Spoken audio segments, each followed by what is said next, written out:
¿Qué tal? Bienvenidos de nuevo a Lápices. Hoy hacemos esa segunda parte del vídeo que os prometimos la semana pasada, en el que empezamos puntuando las diferentes adaptaciones de los pilotos de MotoGP la temporada pasada.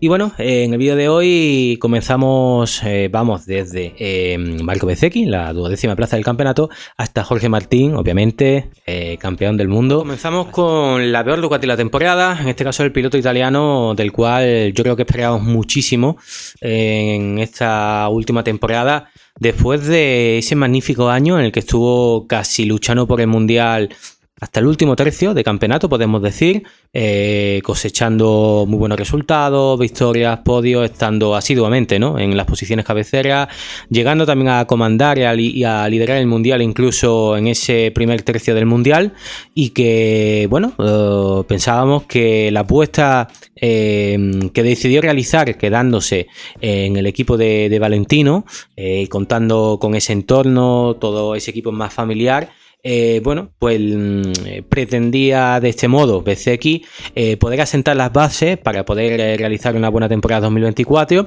y no dar el salto al equipo de Pramac con una Ducati oficial como fue la oportunidad que tuvo y que finalmente rechazó, ¿no? Y bueno, hemos visto todo lo contrario de lo que pensábamos en un primer momento. Al final, Marco, cierto es que bien ya sabemos de sobra las diferencias entre la evolución de la nueva Ducati del año pasado y la GP23, las diferencias que ha habido de competitividad y demás, y bueno, esos problemas de adaptación de Bezzecchi le han dificultado sacar su mejor versión. Al final Bezzecchi comenzaba acusando esos problemas que él tenía de confianza encima de la del Mosedici, básicamente a la hora de la apertura de gas y esa falta de sensaciones con el tren trasero, luego en el momento de la frenada, de aproximación a curva, y de entrar con freno dentro de la misma y poder bueno, sacar y exprimir el crono por vuelta del mejor modo posible.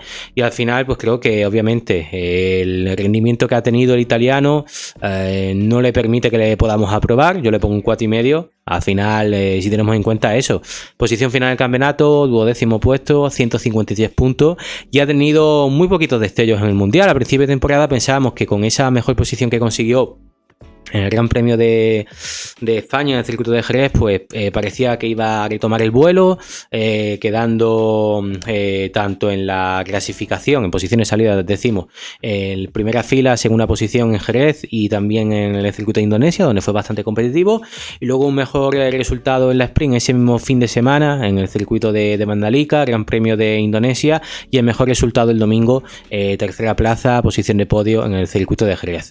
Más allá de estos fines de semana que os comentamos, la verdad que, bueno, las sensaciones de Bezzecchi no han sido, como decíamos, las que podíamos esperar para este año. Y bueno, el salto que va a dar para la temporada que viene encima de la Aprilia, nuevo equipo, nuevo proyecto, nuevo Project Leader también para el equipo de los de Novale. Veremos cómo acaba resultando todo, y ojalá Bezzecchi pueda de algún modo acercarse al rendimiento ofrecido la temporada 2023. Alex Espargaró, que se retira después de 14 temporadas al completo como piloto fijo del Mundial. No cuenta esa temporada en la que hizo su debut como wildcard, haciendo esa sustitución y demás. Por lo tanto, 14 temporadas, después de 8 años en Aprilia, pasa a formar parte el año que viene como piloto probador de Honda, como bien sabéis. Y bueno, obviamente creo que el binomio Alex-Aprilia ha sido súper importante. Obviamente, cada uno con los recursos que disponía en ese momento y con la fuerza que tenían en el mercado, porque Aleix era un piloto que ya sabemos, obviamente ha podido suplir esa falta de talento con un trabajo, con una capacidad, ¿no?, de dar muy buena información y de evolucionar y de ayudar mucho en los proyectos donde ha sido partícipe, como por ejemplo fue Suzuki, anteriormente Aprilia, en ese momento inicial donde los japoneses volvían a la competición. Y bueno, en Aprilia obviamente, claro, poca capacidad económica. Acordaros que cuando Aprilia aparece en MotoGP de nuevo, pues básicamente lo hace a través de una estructura privada con el equipo de Gresini. La evolución estaba muy limitada, muchísimos problemas de fiabilidad, sino de las peores motos de la parrilla, estando lejísimos de los puestos de cabeza, y a medida que ha ido avanzando cada temporada se ha visto una brutal evolución, como en 2020, donde Aprilia conseguía su primer podio de la historia en MotoGP. Posteriormente en 2022, cuando estuvieron luchando por el campeonato hasta el último tercio del Mundial, en el cual Alex tuvo una impresionante estabilidad estabilidad en el podio durante la primera parte de la temporada. En definitiva, bueno, el salto de Aprilia y de esta dupla, bueno, pues ha sido impresionante. Y si nos vamos a la temporada en cuestión, al final creo que obviamente la nota que se le pueda poner a Aleix no es que merezca ser demasiado alta. Al final ha sido también de todos estos últimos años donde siempre era capaz de imponerse a su compañero de equipo, pues en esta última temporada ha pasado lo contrario. Esa 11ª posición y luego resultados muy pobres en comparación con los pocos destellos que ha tenido a lo largo del año, ¿no? Más allá de esa victoria al sprint, esas 2 poles conseguidas también, tanto en el fin de semana donde anunciaba su retirada en el circuito de casa y en el circuito de Silverstone, y luego la mejor posición el domingo en el último Gran Premio del año, curiosamente cuando un piloto ya quiere acabar el año sin ningún tipo de sobresalto, sin susto y ningún tipo de caída, pues bueno, consigue esa posición, una 4ª plaza. Y al final creo que ha hablado un poco todos estos resultados por sí solos, ¿no? Falta de continuidad, sobre todo una Aprilia que este año se ha destacado por ser una moto más explosiva en sesiones de clasificación y al sprint. Así que, bueno, sobre todo para terminar con Aleix, deciros que la parte más que negativa de su trayectoria deportiva, pues ha sido, creo que esa falta de respeto hacia sus compañeros rivales, mejor dicho, en pista, iba a decir compañeros de profesión, porque han habido cosas muy feas, la verdad, y también la actitud que muchas veces ha tenido con miembros de su equipo, ¿no? Es cierto es que todo esto no nos puede impedir que veamos con claridad todo lo conseguido y el papel que ha tenido en los diferentes proyectos por los que ha pasado en MotoGP y la ayuda que ha ejercido a las diferentes fábricas para evolucionar la moto, pero también creo que ha sido lo que comentaba, esa falta de respeto en ciertas ocasiones, algo bastante feo y que tampoco podemos normalizar porque no es que sea lo más bonito de ver. Pues avanzamos a Fabio Di Giannantonio en el top 10 con 165 puntos en el campeonato. Le voy a dar un 7, un notable, y vaya a estar pensando, bueno, y Marco Bezzecchi, que ha quedado solo 2 posiciones por detrás, los ha estado linchando básicamente.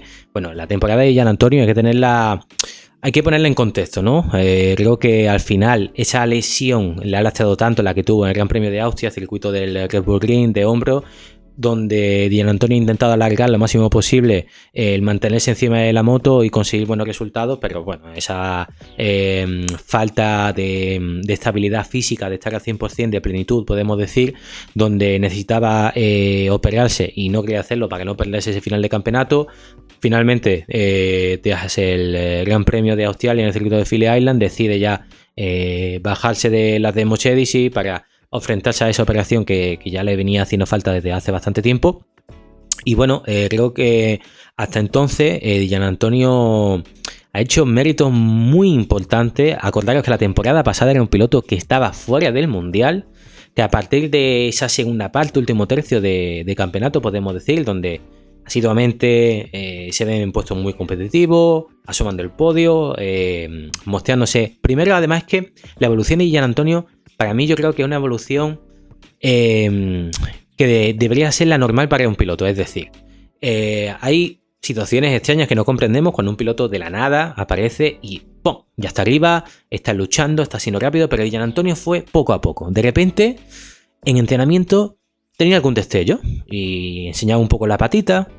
Luego veíamos que llegaba el domingo y acababa más cerca de los puestos de cabeza, que esa brecha se iba disminuyendo, que iba ya consiguiendo meter la cabeza en ese top 10, top 8, y luego ya empieza, ¡pam! Ahí va el cuello, posiciones de podio, ese primer podio conseguido en Phillip Island el año pasado, un circuito donde la verdad que hay que tener en cuenta que incluso esta temporada, después de esos problemas físicos que comentamos de hombro que ha tenido Fabio, ha sido muy competitivo. Yo creo que una pista con la que tiene muy buen idilio, ¿no? Bueno, pues el año pasado, bueno, hace 2 años ya, porque estamos en 2025, temporada 2023, consigue ese primer podio de Giannantonio, y a partir de ahí casi que no se baja, consigue luego esa primera victoria luchando con Pecco Bagnaia cuando se jugaba el campeonato en ese Gran Premio de Qatar. Acordaros, el domingo, problemas del neumático, de la salida, que se le mueve la moto a Martín, acaba el 10º, bueno, pues con todo ese lío, y la moto del año anterior a la vigente en esa temporada, a esa evolución de las de Mochedici y de las Ducati de esos años, os comento, pues acaba llevándose esa primera victoria en MotoGP, ¿no? Y yo creo que esta temporada, más allá de esos problemas, esas diferencias de evolución de la Ducati Otea, muchos han comentado que si la GB24, una moto que parecía que estaba más hecha para la evolución de los neumáticos Michelin y ese máximo restia cero y mayor rendimiento de esos neumáticos y bueno, todo, ¿no? No vamos a meternos tanto en ese lío. En definitiva, creo que estaba teniendo una buena evolución, se estaba mostrando cada vez más competitivo, teniendo una buena estabilidad en ese top 5, top 7, que creo que es lo que se le puede exigir a un piloto que tiene una moto con, bueno, tan veloz y tan competitiva.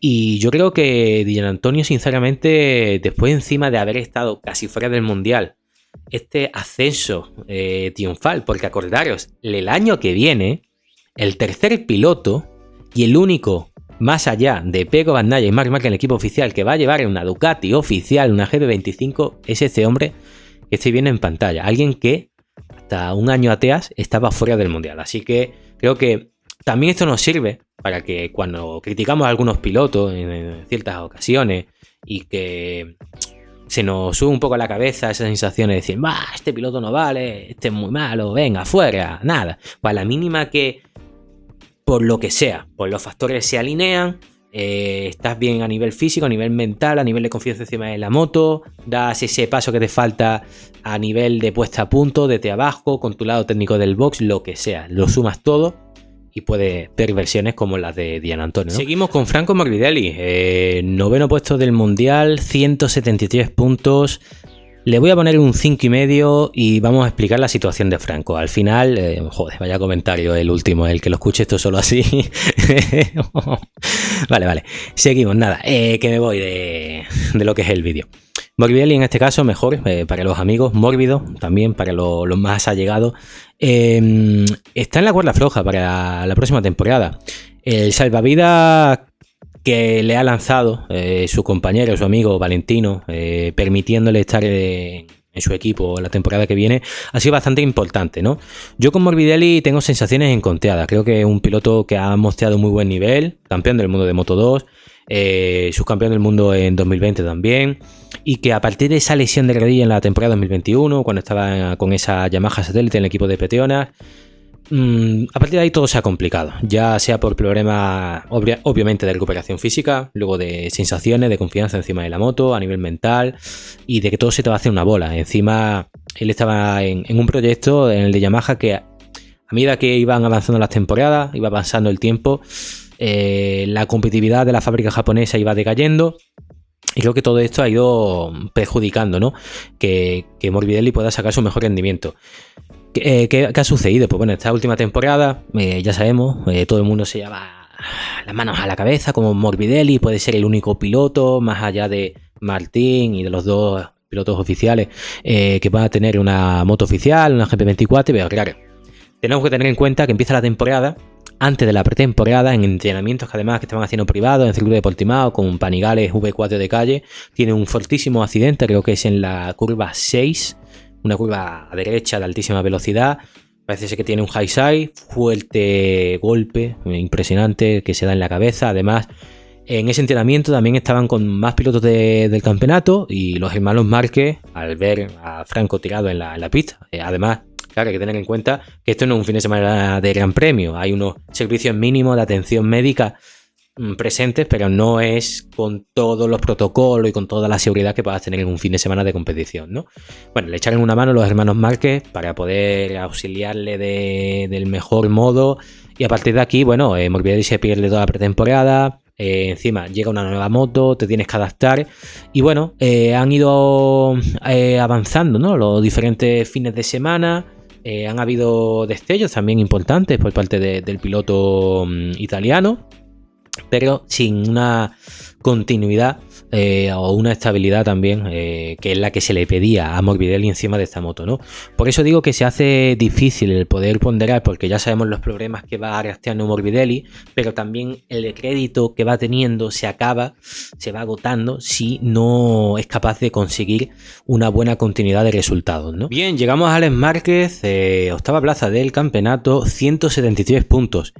Y fijaros que yo he tenido mis dudas también a la hora de puntuarle, porque Ha habido muchos momentos de la temporada donde yo creo que Alex Márquez, ya sea por esos problemas de adaptación, esas diferencias de la GP23, GP24, ha estado bastante alejado a lo mejor de lo que nosotros podíamos entender que Alex Márquez debía hacer, pero finalmente ha estado en ese top 8 del Mundial, consiguiendo posiciones de podio, teniendo buenos destellos, en algunos momentos ha conseguido una buena continuidad, sobre todo a lo mejor en la última parte del campeonato, y yo creo que un 7, darle un notable, no significa que seamos injustos y que a lo mejor estemos sobreestimando el nivel de Alex Márquez esta temporada.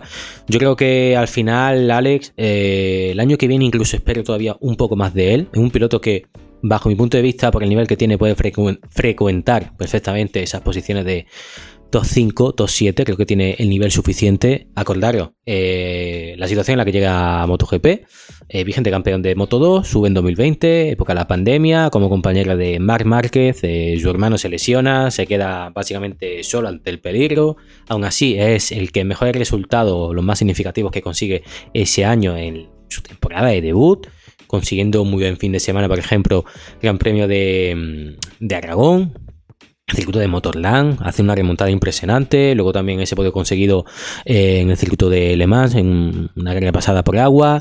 Luego una temporada súper complicada ya la siguiente en el equipo satélite, en LCR, con esa Honda que cada vez iba complicando más la vida a sus pilotos. Y luego el año pasado también tuvo muy buenos destellos. Luego hubieron muchos fines de semana que a nivel de puesta a punto se ha ido perdiendo más, que no ha tenido a lo mejor esa estabilidad que entendemos que Alex Márquez puede conseguir.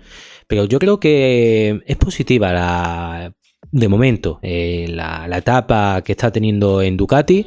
Creo que si la temporada siguiente además va a ser como la temporada en la que Alex pueda estar más tranquilo, en el sentido de que no haya de nuevo ese salto de evolución entre las Ducatis del año vigente y las del año anterior, donde ya esté asentado en el proyecto, y que, bueno, yo creo que más allá de algunos fines de semana complicados, creo que hay que tener en cuenta que bueno, ha conseguido resultados como los siguientes que os voy a comentar. Mejor posición de salida, primera línea en Sepang, Gran Premio de Malasia. Un circuito además en el que también consiguió su segunda victoria al sprint en la temporada 2023. También mejor resultado en esta última temporada al sprint en el circuito de Aragón, como decíamos antes, y también en ese fin de semana del Gran Premio de Sepang en Malasia. Y mejor resultado el domingo, esa posición de podio, ese tercer puesto en Sachsenring, donde por primera vez compartía podio con su hermano Maverick Viñales. Ay, Dios mío, qué sensación de amor y odio con este piloto. Odio porque todos sabemos de lo que es capaz, y la mejor versión de Top Gun es una auténtica pasada. Y cuando está en flow, verle pilotar es que es una delicia. Es que creo que cuando está en ese nivel es un piloto inalcanzable para los demás. El problema es que la falta, si estamos hablando continuamente en los últimos pilotos de continuidad, de estabilidad, en los buenos resultados y demás, es que la de Viñales es impresionante. Estamos en esta temporada última donde ese inicio de mundial apoteósico, empieza con esa primera victoria al sprint en Portimao, luego tiene esos problemas de cambio en la última vuelta en ese domingo del Gran Premio de Portugal, una auténtica lástima. Pero luego llega al siguiente fin de semana, Gran Premio de las Américas en Austin, y hace una auténtica pasada. Vaya fin de semana. Maverick estaba intratable, pero a partir de ahí ya sabemos problemas de fiabilidad, de evolución, las cosas de Aprilia, podemos denominarlas, ¿no? Pero es que los problemas de Viñales siempre al final acaban sucediéndose, porque a la hora de perder posición en el momento de la salida, ya no solo también cuando se apagan los semáforos, sino de posicionarse en esas primeras curvas en la vuelta inicial, y siempre acaba sucediendo lo mismo. Y es que también tenemos en cuenta que Viñales tiene la vista de un lince, porque claro, acaba anunciándose ese fichaje de KTM, declina la opción de renovar por Aprilia, y si no me falla la memoria, a mitad de campeonato se hace oficial ese anuncio de su llegada al proyecto de KTM, el equipo Tech2A, equipo satélite, ¿no? Aunque se habla y se comenta de que van a disponer del mismo material que el equipo oficial y demás. Bueno, Viñales declara que, bueno, que él decide dar el salto porque no entiende por qué con cuentagotas puede tener el mejor nivel del mundo con Aprilia, como sucedió en Austin, y luego no puede repetirlo, y por lo tanto decide ir a KTM, que va a ser el proyecto del futuro. Pues bien, lo que pasa en el futuro más cercano es que acaba la temporada y se conoce que KTM está en la situación económica más grave de todas sus últimas temporadas y que básicamente todavía desconocemos el futuro en la competición. Ya no hablamos solo del ámbito comercial y demás, sino en el ámbito de MotoGP de KTM está seriamente en dudas, ¿no? Entonces por eso digo que tiene una vista de lince, y creo que Viñales es que de verdad esto da para hacer un vídeo. Las malas decisiones que haya podido tomar, ya no solo esta, porque en el pasado, las influencias de su entorno, esa inestabilidad que ha tenido a la hora de seguir creciendo como piloto, creo que han limitado el que haya podido sacar su mejor versión, porque es una auténtica pasada. Cuando está en flow, lo que digo, Viñales es una delicia. Aún así, ha sido el mejor piloto de Aprilia. Yo creo que por eso le pongo un 7, le pongo un notable, porque aunque sabemos de lo que es capaz Viñales en sus mejores versiones, creo que este año, pues bueno, tampoco podemos sacarle siempre esos puntos negativos, esos problemas que tiene, pero bueno, mejor posición de salida, vamos a su mejor resultado de esta temporada, esa pole en Austin, mejor posición al sprint, esa victoria en Portimao y en Austin también, y esa victoria el domingo en el Gran Premio de las Américas. Más allá de que haya avanzado el Gran Premio de las Américas, que por él el campeonato hubiese terminado ahí y luego hayan sucedido todo tipo de problemas y complicaciones y esa falta de rendimiento en comparación con ese inicio de campeonato, pues ha sido el piloto que también Aprilia mejor ha clasificado, ha conseguido hasta 7 primeras filas en 2024. Y bueno, después de todo esto, hay que decir que Viñales es otro de los pilotos, bajo mi punto de vista, que con 29 años, deja 8 temporadas en MotoGP, también, aunque en una situación un poco diferente, está en la cuerda floja. Puede estar en esa rampa de salida, porque yo no sé ahora mismo el contrato que ha firmado con KTM, pero si tenemos en cuenta la inestabilidad de la fábrica austriaca y el comportamiento de KTM con sus pilotos cuando las cosas no van bien, por eso una de las cosas tan llamativas es que en Aprilia, donde Viñales se podía sentir arropado, querido, después de esos problemas que tuvo con Yamaha, por eso digo que podemos hacer un vídeo de 80 de Viñales diferentes, llega KTM, que ya sabemos cómo es Pete Weiler, Stefan Pilger, sobre todo Pete, que es el director deportivo de lo que es la división de KTM en la competición, que va al cuello con sus pilotos, que no se corta nada, y dice en muchas ocasiones se pasa a frenada y bueno, muchas barbaridades las que salen por su boca, pues veremos cómo eso afecta a Viñales, ¿no? Llegamos a un piloto que, si en el último vídeo os comentaba que Alex Rins es una de mis debilidades, Acosta desde luego está a la misma altura, porque lo que hace este tío con la edad que tiene, con los poquitos años que lleva en el Mundial, en su primera temporada de debut en MotoGP, es que de verdad no sé qué calificativos ponerle más allá de todos los que se hayan comentado. Nota que le doy 8,5, para mí ha sido la mejor KTM, aunque haya acabado como la segunda en la clasificación final, a tan solo 2 puntos de Binder. Hay que tener en cuenta que ha tenido muchísimas caídas de domingo, es decir, en caída larga, eso le ha hecho perder muchos puntos. Da Costa, más allá de todo lo que hemos hablado, de su estilo de pilotaje, que además es que es muy llamativo, es decir, alguien que es capaz de influir en la tendencia de estilo de pilotaje que tanto se ha establecido en las últimas temporadas y que tan difícil es que llegue alguien y que todavía le dé un pasito, una vuelta de tuerca, pues este piloto todavía lo consigue, ¿no? Aparte, yo creo que el momento más complicado, más allá del buen inicio de campeonato que ha tenido Acosta, se ha visto en ese tramo intermedio, ¿no? Esa mitad de campeonato, sobre todo donde precisamente tenemos la foto de fondo de Acosta en el circuito de Spielberg, donde llegaba con una sensación de querer darle un poco la vuelta a esas malas sensaciones que estaba teniendo KTM, que estaban un poco más lejos de esos puestos de cabeza. Circuito de casa, estilo que se asemeja bien a lo que viene siendo los puntos fuertes de la KTM, de Acosta, stop and go, frenada fuerte, de levantar la moto lo antes posible, de atacar el vértice como un animal.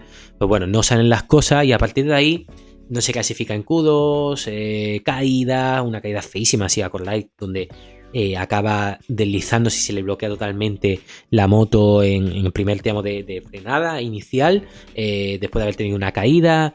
Y claro, ¿Cómo se explica esto? Un piloto donde está envuelto en una situación en la que KTM está confiándolo todo en él y le da 80.000 cosas a probar. Entonces ya no entiende cuál es el camino, la moto la va cambiando cada vez que llegas a un fin de semana continuamente y no permites que a ese piloto, que otra vez lo vuelvo a repetir, su primera temporada necesitas que coja experiencia, que aprenda, que coja sensaciones, que se haga la moto, que se haga la categoría, que pueda ir puliendo cosas de su pilotaje. Pues al final, como tan listo es Acosta, decide en un momento de la temporada, después de esta situación que os comento, decir a KTM, mira, vamos a parar, vamos a poner pies en pared y volvemos a la puesta a punto inicial de campeonato, nos hacemos de nuevo a esas mejores sensaciones, nos vamos reencontrando con la moto y a partir de ahí las cosas van influyendo. Y efectivamente fue así. A partir de ahí, podio de nuevo en el Gran Premio de Aragón. Y es que os voy a recordar lo siguiente, ¿vale? La cantidad de buenos resultados que ha conseguido. Ha faltado esa quinta final, esa primera victoria. Ok, pero ha conseguido un total de 9 podios en esta temporada. 4 al sprint y 5 el domingo. Es que no sé qué más comentario, la verdad. Después de, obviamente, esos mejores resultados que ha conseguido, pole Gran Premio de Motegi, cuando estuvo acariciando esa victoria al sprint también, cayéndose cuando estaba liderando y tenía ese medio segundo, 7 décimas sobre su máximo perseguidor en ese momento, a Pecco Bagnaia. Mejor posición conseguida también al sprint, segunda plaza en el circuito de Jerez y mejor posición el domingo. Segunda posición en Austin y en Indonesia. En Austin, una auténtica machada lo que estaba haciendo, liderando por primera vez en MotoGP, haciendo un fin de semana en el que también por primera vez clasificaba en primera línea. Estaba aprendiendo a una velocidad que yo creo que es inalcanzable para los demás. Parte negativa, y con esto terminamos la parte de Acosta, y creo que hay gente que ha querido meter mucho el dedo en la llaga en este sentido, que ha sido piloto con más caídas, 28. Pero hay que tener en cuenta también que solo de ellas 12 han sido en carrera, contando en este sentido tanto las sprint como las largas el domingo, ¿no? Es que es normal, el piloto en su primer año que cometa estos fallos y sobre todo que aprenda, ya sabemos que Acosta es una esponja, pues creo que si lo aplica bien y sabe qué situaciones no debe sobrepasar el límite, todo esto forma parte de su aprendizaje y no hay mucho más, ¿no? Binder, quinta plaza del campeonato, 217 puntos y vaya a pensar, hostia Nico, ¿cómo se te ve el plumero? Tu piloto Acosta, debilidad, y le pone un puntito más y eso va a quedar en una posición inferior al sudafricano en la clasificación final, ¿no?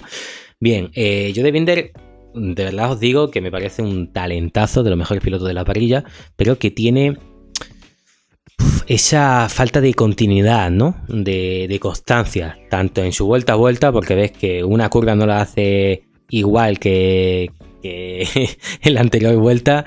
Luego es un piloto súper explosivo, es un animal de carrera, de venir de lejos, de remontar, súper frenador, de entrar súper cruzado, pero creo que le hace falta más continuidad, tanto en su vuelta a vuelta, tanto en su resultado de clasificación, como en cómputo global de fin de semana, porque, claro, este campeonato pasado empezaba de una forma espectacular para él, ¿no? El binomio KTM-Binder, segunda posición tanto al sprint como el domingo en el Gran Premio de Qatar, y decíamos, hostia, cuidado. Pero avanza el año y hay muchos fines de semana donde Binder empieza fatal, ya no hace directamente a Q2, y eso significa que todo se te hace cuesta arriba, ¿no? Llegas a la sprint del sábado, llegas el domingo, tienes que remontar, tienes que ya jugarte el bigote, el momento de las salidas, primeras curvas, y luego ya sabes el techo donde está, ¿no? Entonces, lo que yo exijo de Binder es que tenga más esa continuidad de resultados que de verdad estén a su altura, porque os voy a poner el siguiente dato y es bastante llamativo. Solo ha hecho 2 podios en esta última temporada, en comparación con los 9 que ha hecho Acosta. Hostia, es que creo que no tengo mucho más que decir. Un podio al sprint, el que ha hecho Binder, y otro el domingo. Y luego 4 ha hecho al sprint Acosta y 5 el domingo. Claro, y vaya a decir, bueno, pues de algún modo habrá hecho esa quinta plaza, claro. Pudiendo puntuar, terminar en la séptima, la octava plaza, donde a Binder le pido ese poquito de más, que estén en el top 5, algunas veces acariciando el podio y diciendo, hostia, estoy aquí, más que estar, que sí, que un modo inteligente de afrontar el campeonato, porque eso te permite acabar en posiciones más cabeceras, pero luego no le ves con opciones reales de poner en peligro a sus máximos oponentes, en este caso a los pilotos de Ducati. Y llegamos a Enea Bastianini. No comenzamos con el podio final de 2024, pero sí con los cuatro fantásticos, ¿no?, de esta última temporada. Un Enea que ha sabido poner en complicaciones a estos pilotos que os comentábamos: Pecco Bagnaia, Jorge Martín, Marc Márquez, que a medida que ha ido avanzando en el campeonato ha podido cerrar la brecha a lo mejor que les distanciaba de ellos, sobre todo en esa mitad de temporada, donde consigue esa primera victoria en el Gran Premio de Gran Bretaña, pleno de puntos en el circuito de Silverstone. Y bueno, sobre todo creo que hay que ponderar, ¿no?, las actuaciones de Bastianini teniendo en cuenta de dónde venía. Al final, la temporada anterior a esta última, bastante complicada, cuando dio el salto al equipo oficial, sin llegar a adaptarse del todo a esa nueva Ducati, también la cantidad, ¿no?, de lesiones que tuvo, y solo pudo tener un mínimo destello al final de esa temporada que os comento, en el penúltimo Gran Premio de Malasia en el circuito de Sepang, donde se pudo llevar la victoria. Por lo tanto, llegaba a esta temporada con esa inquietud, ¿no?, de saber si iba a poder mantener su puesto o no, y de esa necesidad e incluso obligación de hacerlo bien. Aunque haya conseguido tener una muy buena versión, eso no le ha valido para poder luchar el puesto de tú a tú a Jorge Martín o a Marc Márquez para ocupar esa posición, mejor dicho, ese asiento en el equipo oficial de Ducati en 2025. Aunque yo creo que la actuación de Enea Bastianini esta temporada, la verdad que bueno, hay que valorarla. Por lo tanto, yo le pongo un 8,5, una muy buena nota. Creo que Enea Bastianini obviamente tiene esa parte que le cuesta más, de ser un piloto explosivo, de clasificar bien. Luego a mitad de temporada, a partir de, como os decíamos, Gran Premio de Gran Bretaña, ya consigue una mayor regularidad de clasificar en primera, segunda línea de los humos. Ya sabemos que más allá de estas dos primeras filas todo se complica mucho más, y salvo que te llames Marc Márquez, Jorge Martín, tengas esa capacidad de salir bien, pues cuesta muchísimo. Y luego un Enea que sobre todo hay que resaltar esa capacidad que tiene, ¿no?, de mantener con vida a ese neumático trasero en esas segundas partes de carrera y de conseguir esa remontada y esos ataques tan explosivos que consiguen en las últimas vueltas. Así que esperemos que Enea pueda mantener también un buen nivel en KTM, más allá de la situación que hay en la marca austriaca, pero yo creo que Enea es un piloto, desde luego, de los que siempre da emoción, espectáculo y da que hablar, ¿no?, como esa segunda victoria del año tan polémica que tuvo con Jorge Martín cuando sacó de pista. Pero bueno, obviamente creo que Enea, uno de los pilotos que necesitamos en el campeonato, que siga teniendo ese nivel, que pueda empujar para poner en complicaciones a los demás. Y sí, finalmente llegamos al podio de MotoGP. En este caso comenzamos con Marc Márquez, tercera plaza del campeonato, y le voy a poner el 9. Me parece que es una nota demasiado justa por todo el contexto, ¿no? Si tenemos al final una visión de conjunto, en este caso, pues obviamente hay que ponderar la mayor ambición deportiva que económica, en este caso de Márquez. Después de 11 años de estar en Honda, abandonas todo tu entorno, toda tu familia a nivel deportiva, para ir a un equipo satélite, y esto se lo dicen, un 9 veces campeón del mundo, ¿no? Pues mucho que vayas también a la moto más competitiva, el paso que vayas a dar es un paso intermedio hacia la meta final y ese objetivo de conseguir un nuevo campeonato del mundo, porque al final, obviamente, este era un año para Marc de transición, de volver a sentirse competitivo, de luchar por las victorias, de volver a lo más alto del podio, y finalmente ha sido así. También, si hablamos solo a nivel de pilotaje, pues obviamente quitarte todos esos vicios que tiene y esa parte intrínseca de pilotar una Honda durante tanto tiempo y pasar en una Ducati que no tiene nada que ver, y encima después de haber estado estos últimos 4 años tan complicados, desde 2020, esa pobre evolución y básicamente ese decrecimiento de la fábrica de la Dorada en comparación con los de Borgo Panigale, al final tu manera, tu forma de pilotar, todo esos automatismos, ¿no? Acaban cambiando. Y aparte de esto, hay que tener en cuenta que Marc es un piloto que en todos estos últimos años suceden después de su pico más alto, ese 2019, esa avalancha, ¿no?, de dominio apabullante sobre los demás, y de repente van avanzando las temporadas, superas esa barrera de 30 años tan psicológica. Es que hay que tener en cuenta que este año ya tiene 32, Marc, que se dice pronto, va a ser uno de los veteranos de la categoría. Creo que solo Zarco es el piloto con mayor experiencia y más años en el mundial, 34 años, que ya también vienen siendo cifras bastante importante, y en el caso de Márquez también esa mochila, ¿no? De malas experiencias, de lesiones, de complicaciones de su lesión en el brazo y bueno, esa fatídica decisión de volver tan temprano, que sobre todo yo creo que el problema de Márquez después de esa lesión que tuvo en Jerez y demás, pues viene propiciada sobre todo y fundamentalmente por esa mala decisión, y bueno, yo creo que también es mal aconsejado sobre todo por su entorno. También si hablamos de Márquez ha llevado a cabo cambios muy importantes, ¿no? Por ejemplo, como el de su manager, teniendo un punto de vista más comercial, ser más abierto, llegar a más gente, ¿no? Cambiar un poco también y renovarte, y dejando atrás esa figura que podía estar más centrada solo en el ámbito deportivo, como era Emilio Alzamora, y que bueno, obviamente han formado un binomio tan espectacular como el que hemos podido ver consiguiendo esos resultados, que 6 veces campeón del mundo de MotoGP, campeón también en 125, Moto2, que os voy a comentar, ¿no? Y bueno, yo creo que en este sentido, a nivel también de pilotaje, ya hablaremos, si no más adelante, para que no nos alarguemos demasiado, pero creo que también es de elogiar la capacidad que está teniendo Marc de reinventarse, en el sentido de que vemos un Marc mucho más preciso, sabiendo pilotar más con la rueda trasera, sacándole ese jugo, cambiando el chip, y luego sobre todo creo que la estabilidad de resultados la hemos visto más a partir de la mitad de temporada, en el Gran Premio de Austria, como estáis viendo la foto del fondo de pantalla ahora mismo, en el que ya conté una base de puesta a punto, una forma de trabajar, porque claro, al final llegas a un nuevo lado técnico de tu box, un jefe técnico que tiene también que entender tu forma de pilotar, de básicamente evolucionar, de coger sensaciones, y a partir de ahí yo creo que eso le dio una continuidad también a la hora de poder clasificar bien, ¿no? Algo que hemos visto que a Márquez, pues en muchos momentos de la temporada se le iba adelantando, y ya sabemos la importancia de clasificar hoy en día, sobre todo en la primera o segunda fila a lo sumo.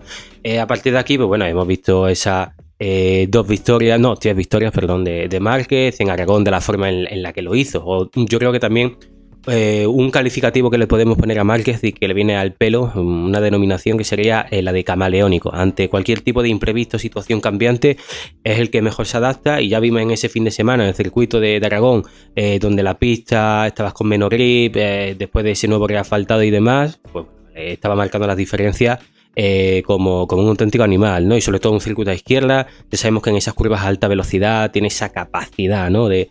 de sacar tanta ventaja. Luego vimos esas pedazos de remontadas, obviamente, en Phillip Island con esa victoria, luego también en el circuito de Le Mans, en Barcelona, viniendo desde Tangateas, ¿no? Así que yo creo que sí, con las diferencias que bien sabíamos ya todos en términos de aceleración, de regulación del whole shot y demás, ¿no? Y una moto que está, como han hablado todos los pilotos, más pensada para sacarle el máximo jugo con los nuevos neumáticos de Michelin de esa temporada 2024, pues si ha conseguido hacer esto, significa que obviamente el año que viene va a estar peleando de tú a tú con Pecco Bagnaia, es lo que esperamos todos. Veremos hasta qué punto también el italiano y Marc elevan esa tensión que pueda haber dentro del box, eso ya es otro tema aparte. También me acuerdo que el año pasado, más o menos a estas alturas, yo hacía un vídeo, os voy a dejar por aquí si queréis acordaros, y hablábamos del enigma de Ducati. Poníamos a Pecco y a Marc, recién llegado al equipo de Resini, y decíamos, ojo, cuidado, porque esta imagen se puede dar el año que viene como compañero de equipo, y así ha sido. Márquez, al final, al hilo de lo que estoy comentando, hay una jugada maestra que ha hecho, sobre todo fuera de la pista, que ha sido la de conseguir eliminar un contendiente al título directo como Jorge Martín, un Jorge que estaba haciendo todo lo imposible ya, consiguiendo todos los méritos posibles para ocupar ese asiento en el equipo Lenovo, y al final Marc llega, presenta ese ultimátum cuando el Mundial llegaba al Gran Premio de Italia, circuito de Mugello. Martín ya se sentía, ¿no?, como vencedor, porque Ducati le había dicho, hostia, qué bien, vamos a firmar contigo y tal, y bueno, Marc llega y dice el jueves antes del inicio del Gran Premio, Pramac no es una opción para mí, y al final acaba desmantelando un equipo satélite de Ducati tan importante como ha sido en todas estas últimas temporadas. Acaba dando el salto directamente a esa moto oficial, y luego creo que es una forma, ¿no?, de también establecer como unos principios para un piloto con tantos títulos mundiales, de decir, vale, yo un año sí acepto de transición, ¿no?, de ir a un equipo satélite, pero ya 2, y encima dando de nuevo el salto a otro equipo que no es oficial, no, ya por ahí no paso, ¿no? Y aquí tenemos al doble campeón del mundo que se ha quedado a las puertas de ese tercer título consecutivo.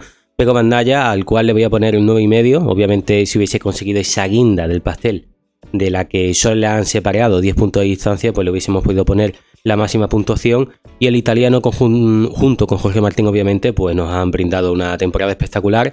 Al final, creo que no es justo, ¿no? Que podamos estar debatiendo, como bueno, incluso el propio Peco ha comentado en muchísimas ocasiones. Normal que lo haga, porque si lo ha afectado de forma tan directa, pues al final uno se siente perjudicado. Y me refiero a lo que es el formato sprint, desde la llegada hace 2 temporadas de este nuevo modelo, y que obviamente si hubiésemos tenido en cuenta solo la cantidad de victorias al domingo, que son 11, Peco pues hubiese podido llevarse el título. Pero claro, al final Jorge Martín, que ahora me estoy adelantando un poco porque ya llegaremos a él y hablaremos sobre este tema, pero claro, él ha ido ajustando, ¿no? La cantidad de riesgos que iba cogiendo a lo largo de la temporada en función de la situación y la ventaja que tenía en el campeonato respecto a Peco Bandaya. Es decir, al final ha habido muchos grandes premios, como podemos tener el ejemplo de la segunda posición de Jorge Martín en Phillip Island, cuando Márquez lo adelanta 2 veces y al final decide, hostia, yo llevo la batuta en el campeonato y puedo administrar la ventaja, ¿no? Y también a hilo de esto me voy a referir a uno de los comentarios que escuchamos, creo que en el último tercio del Mundial, cuando Peco se refería a que la presión la tenía Martín, que prefería tener ese papel de ser el perseguidor que al perseguido. Y la verdad que no estoy muy de acuerdo en esto cuando los pilotos lo dicen. Me parece más una excusa una forma de motivarse, decir, bueno, estoy en la segunda posición, pero la parte mía es más ventajosa porque así le puedo meter presión, y el otro es quien tiene que intentar mantener esa primera plaza. Al final, quien tiene la ventaja, como os decía, es quien puede tener mayor capacidad de administrarla del modo que más le convenga. Obviamente el que va segundo clasificado de cajón es el que no está permitido a cometer ningún tipo de fallo si no quiere que se siga alargando esa distancia con tu máximo oponente en el Mundial. Y al final también creo que hay que hacer una labor de introspección para Peco, porque si tienes tal cantidad de victorias en los domingos, 11 como hemos dicho, la misma cantidad de victorias al sprint que Jorge Martín, ¿qué es lo que ha sucedido para que al final el campeonato se te escape? Claro, pues esa cantidad de cero y sobre todo al sprint. Y si me permitís, yo creo que, bajo mi opinión, obviamente, esto viene un poco propiciado por la falta de explosividad respecto a Jorge Martín en este modelo. Eso no significa que Peco sea un piloto súper explosivo, que sea un piloto súper competitivo en clasificaciones, que tenga muchas poles, muchas primeras filas de salida. Lo que significa es que para igualar ese nivel, ¿no?, que tiene de Jorge Martín de talento que se le cae a una sola vuelta o en carreras de corta distancia, al final tiene que tiene que sobrepasar más el límite que Martín, y es más fácil que pueda cometer un fallo, porque en situaciones donde Peco podía mantenerse en el podio o asegurarse una posición por lo menos dentro del top 5, ha acabado teniendo una caída y eso le ha propiciado ceder también demasiados puntos. Eso le ha dado esa ventaja a Jorge Martín de decidir en qué partes del campeonato tenía que jugársela más y cómo podía conservar la distancia que tenía, ¿no?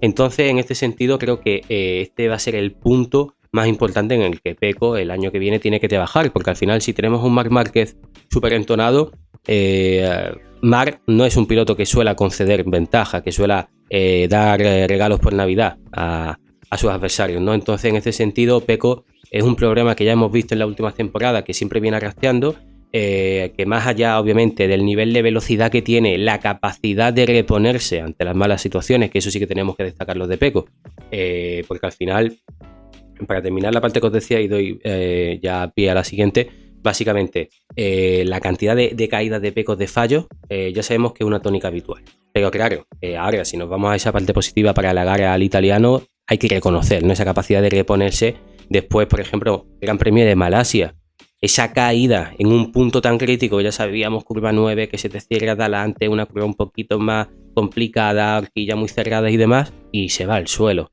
justo cuando está persiguiendo a Jorge Martín, ¿no? Justo cuando Martín estaba intentando meter esa presión y esa pequeña diferencia de explosividad, y Peco se veía ya con la sensación de, hostia, no puedo permitir que acabe delante mía, se me escapa, te va al suelo. Pero luego llega el domingo y es capaz de hacer esa carrera de primera parte, primeras vueltas, de una lucha titánica con Martín en el cuerpo a cuerpo, no cediendo en ningún momento, y luego marcando su ritmo, escapándose y administrando la ventaja, que más allá también de la forma que tiene Peco de darle la vuelta a los fines de semana, cuando ha tenido una caída, un mal resultado el sábado, y luego conseguir la mejor posición posible el domingo, también ese talento que tiene Pecco de administrar la ventaja en carrera de distancias muy cortas, ¿no? De medio segundo, 7, 8 décimas, cuando Bagnaia se sitúa ya con ese espacio de tiempo. Es impresionante la capacidad que tiene de mantenerlo. Es un auténtico reloj. Por ejemplo, eso lo vimos en el Gran Premio de Italia, circuito de Mugello,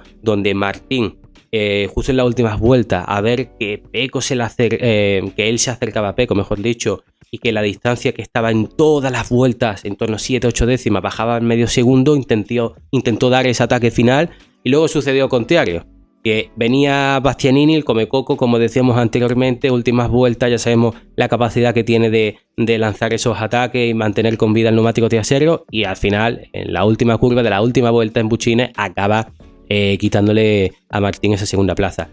Lo que decíamos, al final, si Pecco, lo único que le podemos decir malo es: intenta comprender que cuando la situación no toca, y sobre todo en modelos más explosivos, que es donde ha sufrido esas caídas, y también en las últimas temporadas, llevar la moto al box, conformarte con el resultado que tiene y poder mantenerte en esa línea de no sobrepasar el límite. Y ahora sí, llegamos al campeón del mundo de MotoGP. Además voy a volver un poco a Pecco Bagnaia, aunque acabamos de hablar de él obviamente, porque la forma también de darle mérito al título y un mayor valor a la actuación de Jorge Martín esta temporada, más allá de la sucesión de acontecimientos más complicados uno que el anterior que ha tenido en este último año, es que la actuación de Pecco Bagnaia esta temporada todavía ensalza más lo conseguido por Jorge Martín, porque claro, aparte también ha sido la línea de declaraciones, ¿no?, de actuación ante los medios que han tenido estos dos pilotos.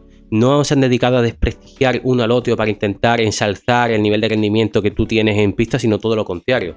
Eso es una forma inteligente, ¿no? No como sucedía antiguamente en el motociclismo, entre esas luchas tan agónicas entre los pilotos, donde para intentar destacarse ante los medios y poder ponderar el nivel de resultados que estás consiguiendo, te dedicas a echar por tierra lo conseguido por tu máximo oponente en el mundial. Sino, creo que al final lo que sucede hoy en día es lo más inteligente. Si tú eres capaz también de reconocer la capacidad, el nivel que está teniendo tu máximo adversario en el campeonato, eso significa que lo que tú estás consiguiendo todavía coge un mayor valor si cabe, ¿no?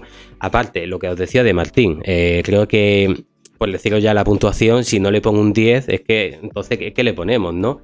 Si seguimos avanzando con Jorge, que decir, sexto piloto de la historia en la máxima categoría, que es capaz de conseguir el título desde un equipo independiente, privado, satélite, como queráis calificarlo. Además, es el primero en la era MotoGP desde 2002 en conseguirlo de este modo. Es el sexto en la máxima categoría después de que Kenny Roberts en el 78 y en el 79 pudiera ganar el título. También Marco Lucchinelli, Franco Uncini, Di Lawson y Valentino Rossi en el último año 2001 de la categoría conocida como 500 centímetros cúbicos, los motores dos tiempos. Bueno, el siguiente año fue un mix entre motores dos tiempos y cuatro tiempos en la parrilla en 2002. Bueno, para no alargarme, es decir, Jorge Martín obviamente este año pues ha tenido el material oficial. Hay que halagar, cosa que no hemos hecho cuando hemos hablado de Pecco Bagnaia. Por un lado, de Pecco, su señorío, su caballerosidad, ¿no?, su respeto. Incluso cuando Martín ya ganaba el título en la última prueba, de ir a felicitarlo, de aplaudirle, de quedarse en el podio. La verdad que Pecco en ese sentido nos quitamos el sombrero, creo que lo hemos dicho más de una vez aquí. Y luego, la oportunidad que ha dado Ducati de que Martín está en un equipo satélite y que encima, sabiendo que se podía llevar el uno a una fábrica diferente, de dejarle luchar el título hasta el final y darle las mismas oportunidades, ¿no? Obviamente, material oficial, GP24, pero claro, de Martín también hay que destacar que no es lo mismo estar en un equipo privado en este caso, donde no tiene, aunque tengas el mismo material, no tienes toda la cantidad de recursos, es decir, de recursos humanos, de cantidad de mecánicos, de ingenieros encima tuya. Entonces, esa parte obviamente sí que se nota. Y eso significa que la capacidad de trabajo que han tenido tanto Pramac como Martín para llevarse ese título hay que destacarlo, ¿no? De este modo, Ducati lo que se ha ganado es el respeto de todo el paddock. Obviamente, eso le permite también, cuando vaya a contratar a nuevos pilotos, también a otros patrocinadores, los equipos satélites, es decir, fíjate como también yo te doy la oportunidad de que tú puedas ganar el título aunque no sea en el equipo oficial, ¿no? La parte que sí que le voy a recriminar por un lado a Ducati y por otro lado a Jorge Martín es la decisión que ambos han tomado en las negociaciones de intentar subir conjuntamente al equipo oficial. Por el lado de Ducati, pues creo que obviamente había méritos más que suficientes de Marc Márquez con todo lo que lleva sobre el brazo. Por cierto, he dicho antes en el vídeo y me he acordado que Márquez 9 veces campeón del mundo, no, 8 veces campeón del mundo. Claro, eso, Marc ha hecho méritos más que suficientes. Esta temporada han visto en la telemetría lo que era capaz de hacer con una moto inferior a esa evolución de la temporada pasada, la de Mercedes, en fin. Muchísimas cuestiones, más allá de todo lo que ven a nivel de marketing a la gente que llegue, ¿vale? Pero también Martín ya más no podía hacer para dar el salto a ese equipo oficial, ¿no? Si está el líder del campeonato prácticamente durante toda la temporada, en el momento en el que Ducati toma la decisión en el circuito de Mugello, seguía líder, comandando eso, como decíamos, consiguiendo victorias. Es que, ¿qué más, no? Y después de toda la cantidad de temporadas que Martín estaba en ese equipo Pramac, era el salto lógico y natural de esa idea de proyecto que lleva teniendo Ducati desde la salida de Jorge Lorenzo en la temporada 2018, que era enfocarse en los nuevos talentos, proyección de esos jóvenes pilotos y que iban dando el paso y llegando al equipo oficial. Además, Jorge Martín, de un modo, por decirlo de alguna forma, se la jugaron cuando decidieron subir a Enea Bastianini, teniendo un preconteato de que iba a subir a la temporada que viene al equipo oficial, cuando además en esa temporada, acordaros, temporada 2022, Ducati decide apostar por 2 líneas de desarrollo a nivel de motor, un motor que tiene una apertura de gas un poco más brusca, más complicada. Le dan esa evolución de motor a Pramac. Al final a este equipo lo tienen como ese banco de pruebas de seguir evolucionando la moto. Jorge Martín estaba totalmente perdido. Tanca un poco esa evolución cuando Martín venía de una primera temporada de llegar en MotoGP después de esa lesión tan complicada en Portimao, que parecía que además iba a retirarse también, que se le pasó por la cabeza después de esa cantidad de lesiones y malas experiencias que tuvo. Aún así, poquitos grandes premios después puede ganar, teniendo un rendimiento súper destacado, haciendo podio y diciendo, hostia, que puede ser alguien muy importante en MotoGP, que tiene un nivel de explosividad y de talento, que se le cae, ¿no? Básicamente. Entonces, obviamente Martín, en este caso, por la decisión de Ducati este año, se ha sentido defraudado. Pero el punto también que le pongo negativo a Jorge Martín y sobre todo a su entorno ha sido el ultimátum que plantearon ante los medios que hicieron públicamente desde el año pasado, de si no subo en 2025 al equipo oficial, abandono el proyecto Ducati. Al final, la jugada también te ha salido mal, porque yo entiendo que has hecho, todos los méritos que tenías a tu alcance para subir a ese equipo, como decíamos, pero significa que si no te sale bien la jugada, abandonas el proyecto más competitivo. Y como campeón del mundo que eres actualmente, ya al cortísimo plazo, y ya veremos cómo evoluciona el proyecto de Aprilia, porque todo es muy nuevo y va a ser una auténtica incógnita, no te va a permitir sobre el papel poder defender el título. Y más, es que Martín está en el momento idóneo. Esa madurez, esa evolución que ha tenido este año, consigues el título, te quitas ese peso de encima, sigues siendo joven. Creo que es el momento de aprovechar, ¿no? Este momento de seguir consiguiendo buenos resultados, de seguir estando lo más arriba posible. Entonces, esa es la parte que lo único negativo que puedo destacarle a Martín en esta temporada, va por esta vía. También, para ir finalizando el vídeo, de Martín, ¿qué podemos destacar? Como decíamos, ese nivel de evolución respecto al año pasado, de saber templar. Es un piloto súper impulsivo, explosivo. Aún así le hemos visto coletazos, pequeños detalles de malas decisiones, como la que hizo en Misano cuando entró a Bose y empezaron a caer unas gotas y no le tocaba tomar esa decisión, sino copiar lo que hacía su máximo adversario en el campeonato, como ya hablamos en su momento. Y aunque más allá de esto, pues obviamente creo que ha sido un piloto súper inteligente a la hora, como decíamos hablando de Pecco Bagnaia, de administrar esa ventaja y saber cuándo tocaba llegar, incluso sobrepasar el límite, y cuándo obtener una segunda posición o el podio es lo que toca, porque esto me permite seguir todavía teniendo a Pecco a rajatabla, ¿no? Teniéndolo controlado. Sobre todo, yo creo que el punto máximo de maduración después de esa decisión tan complicada de decir, vale, Ducati ha decidido no apostar por mí, me tengo que ir a Aprilia, céntrate en el campeonato porque te lo estás jugando, confía en que Ducati te va a dejar, te va a dar todas las posibilidades de seguir luchándolo hasta el final, y después encima de esas caídas también que tuvo liderando, Gran Premio de Jerez, una cantidad de puntos importantísima perdida, sobre todo en Alemania. Te vas al parón de vacaciones, un mes hasta de nuevo subirte encima de la moto con esa caída, liderando a 10 vueltas del final, un Pecco Bagnaia que ya te está dando en el cogote. Hostia, qué capacidad, ¿no? De reponerse, ya vimos que algo cambió en la moto de Martín en términos de frenada, sobre todo, porque en el siguiente Gran Premio vimos que Martín ya no tenía esa confianza, más dudas, tenía que levantar un poco más la moto a la hora de ser tan incisivo y entrar con frenos en el ápice. Creo que eso en su día ya lo hablamos, pero era bastante notable y significativo lo que se veía en televisión, y a partir de ahí coge esa larga racha de segundas posiciones y de estabilidad y continuidad en el podio, y eso significa que la cantidad de puntos sumados y esa administración de la ventaja que tenía con Pecco Bagnaia pues le haya dado el título esta temporada, ¿no? Así que si os parece vamos dejando el vídeo por aquí, que ya no sé cuántos minutos llevo, una auténtica pasada, yo ya se me ha ido hoy, pero vamos, nada, disfrutad del vídeo el que lo vea entero, porque vamos, os pongo una medalla al que lo haga. Y nada, vamos a seguir obviamente haciendo vídeos, preparando contenido. Tengo también una tabla que estoy haciendo espectacular, para que lo diga yo mismo, chulísima, sobre el porcentaje de puntos conseguidos en una misma temporada de todos los campeones del mundo, de MotoGP y también de una época de 500, porque si no la tabla ya no me cabe todo, es decir, el nivel de efectividad de los campeones del mundo. Y nada, por aquí lo dejamos, nos vemos próximamente. Adiós.